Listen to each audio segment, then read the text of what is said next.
Now after the death of Joshua, it came to pass that the children of Israel asked the Lord, saying, Who shall go up for us against the Canaanites first to fight against them? They turned to the Lord at the death of Joshua, but that didn't last long. And you find them, by the time you come to the end of the book, they have gone to the very low plane of every man doing that which is right in his own eyes. Every man was doing his own thing. And friends, when that comes about, well, look around you today and you'll see what I mean.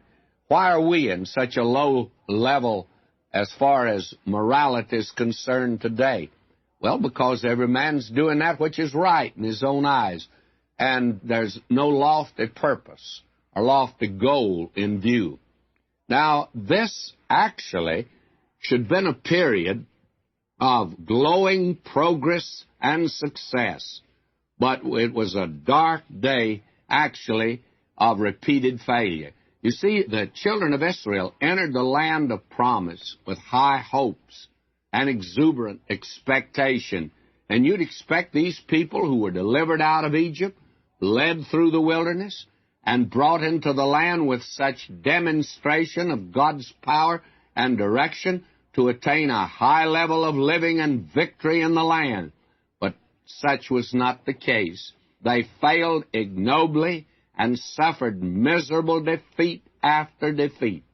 And we'll see here a philosophy of history. And you'll find that, and I think I should turn to that now. In the 2nd chapter, at verse 11, here's their story. And the children of Israel did evil in the sight of the Lord, and served Balaam. Now, you have here an old wheel of prophecy. I call it the hoop of history. And it begins with this nation serving God. Then we have these steps downward. They did evil in the sight of God, and they served Balaam. And then we're told, verse 12, they forsook the Lord God of their fathers, and they followed, we are told here, other gods, gods of the people that are round about them, bowed themselves unto them, and they provoked the Lord to anger. Now they forsook the Lord, and what happened? And served Baal and Ashtaroth. Now the anger of the Lord was hot against Israel. And now the next step, he delivered them into the hands of spoilers that spoiled them. And then the next step, he sold them into the hands of their enemies round about. And they could no longer stand before their enemies. And then they spent a time of servitude. And then what happened? Well, they cried out to God in their distress and in their sad plight. And when they cried out to God, they then turned to God, and they repented. And then God heard their prayer. Judges were raised up. He delivered them. And then you have the nation again at the top of the hoop, and they're serving God. And then what happens? Same old story. They did evil. They forsook God. They followed their own pleasure. They were sold into slavery. There was a period of servitude. They cried to God. They turned to God. They repented. Judges raised up, delivered. The nation serving God again. They're at the top. Here they go again. Did evil. And my friend, the old hoop just turns over and over and over.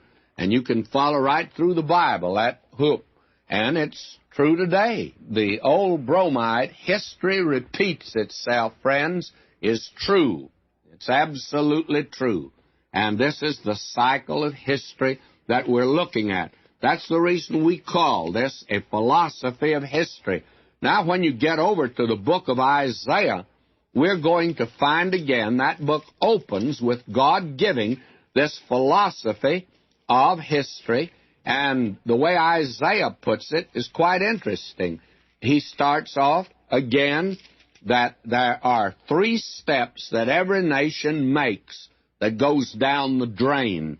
And what are those 3 steps? There is, first of all, spiritual apostasy. Then there is moral awfulness. And then third, there is political anarchy. And that's the last stage of any nation. You find that in the first chapter of Isaiah, and we'll see it when we get to that, of course, and that'll be quite a while yet. But this is something that you'll find that has been true down through the history of mankind. And I'd like to give you a quotation from General Douglas MacArthur along this same line. Will you listen to him if you want to know how up-to-date the book of Judges is in this day of gathering storms? As the moral deterioration of political power spreads its growing infection, it is essential that every spiritual force be mobilized to defend and preserve the religious base upon which this nation was founded. For it has been that base which has been the motivating impulse to our moral and national growth. History fails to record a single precedent in which nations subject to moral decay have not passed into political and economic decline. There has been either a spiritual reawakening to overcome the moral lapse or a progressive deterioration leading to ultimate national disaster. Same thing, way back in the book of Judges. You have this philosophy of history that is given. Now, what did God do? God raised up judges to deliver His people when they apostatized and cried to Him in their misery. And these judges ruled between Joshua and Samuel, by the way. And the book takes its name from these men whom God raised up. They were judges. They exercised their ministry, some of them in a local and restricted area, and that is true of most of them.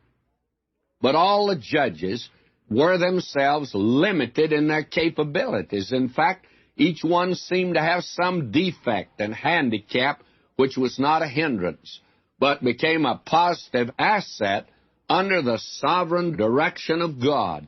None of them were national leaders who appealed to the total nation as Moses and Joshua had done. The record is not continuous, but rather a spotty account of a local judge in a limited section of the nation.